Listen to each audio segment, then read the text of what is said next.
විශ්වවිද්‍යාලයක් ආරම්භ කරන්න වහන්සලා අදහස් කළේ? විශ්වවිද්‍යාලයක් නෙමෙයි, ඒක උසස් අධ්‍යාපන ආයතනයක්. අපි ඒ උසස් අධ්‍යාපන ආයතනය ආරම්භ කරන්න තීරණය කළේ ඒ මීගමුව ප්‍රදේශයේ දරුවන්ට, ඒ අවට ප්‍රදේශවල දරුවන්ටත් කරගෙන සමාජයට වැඩදායි පුද්ගලයන් පිරිසක් වෙන්නට අතහිත දෙන්නට තමයි අපි ඒක පටන් ගත්තේ. වහන්සේ හිතන හැටියට මේ රට උසස් අධ්‍යාපන ක්ෂේත්‍රයේ මොන වගේ දෙයක්ද නව ලෝකයට ගැලපෙන විදිහට වෙන්නේ? උසස් අධ්‍යාපනය ගැන කියද්දී සමහර වෙලාවට අපි කල්පනා කරනවා ජාතිකත්වය සහ මේ රටේ උරුමය අනුව දරුවන් හැදෙන්නට ඕනේ කියලා. ඒ වුණත් ඒ තත්ත්වය තුළ සිටිමින් නවීන තාක්ෂණය සහ අද ලෝකයේ ඉදිරියට ගිහිල්ලා තියෙන ශාස්ත්‍රය ඒ දරුවන්ට ලබා දීම අපේ වැදගත් අත්‍යවශ්‍ය අවශ්‍යතාවයක් වෙනවා. ඒතකොට එතනදී සාධාරණ ලෙස කරන්නට ඕනේ.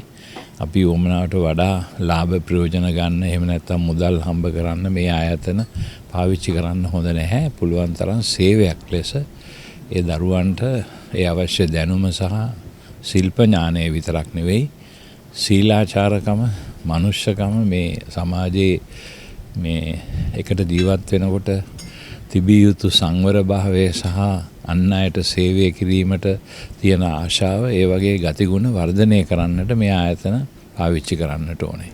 එහෙම නැතුව තරඟකාරීත්වයට පමණක් යොමු කරන අධ්‍යාපන ක්‍රමයක් සුදුසු නෑ රටට.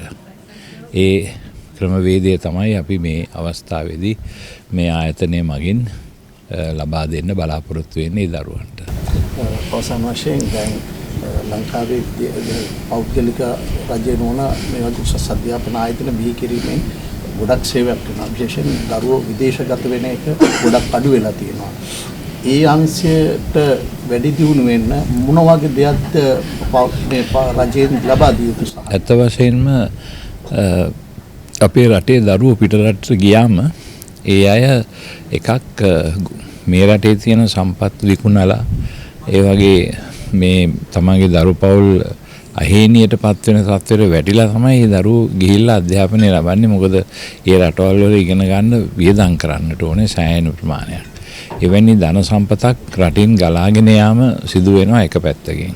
අනිත් පැත්තෙන් මේ දරුවෝ ගියාට පස්සේ ආපහු එන්නෙත් නැහැ.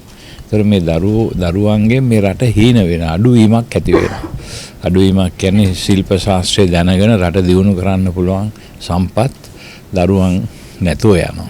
ඒ නිසා වඩා හොඳයි ඒ බාහිර ලෝකයට පිටත් වීමට ඉඩ නොදී මේ රට තුල සම්පත් වර්ධනය කර ගැනීමට ඒ දරුවන්ව මෙහිදීම පෞද්ගලික හෝ රජයට අමාරු නම් පෞද්ගලික ආයතන සහයෝගිතාවෙන් වැඩ කරලා රට තුළ වැඩි දරුවන් ප්‍රමාණයකට උසස් අධ්‍යාපනය ලබාගෙන රට තුළම රැකියාවල් හොයාගෙන සේවය කරන්න පුළුවන් තත්වයකට රට ගේන එක තමයි අභියෝගයක් වෙලා තියෙන. ඒක කරන්නම ඕනේ උත්සාහවන්තව. හැමදේම පිටරටට යවන්න කටයුතු කරන එක එච්චරම සුබවාදී දෙයක් නෙවෙයි කියලා මම හිතනවා.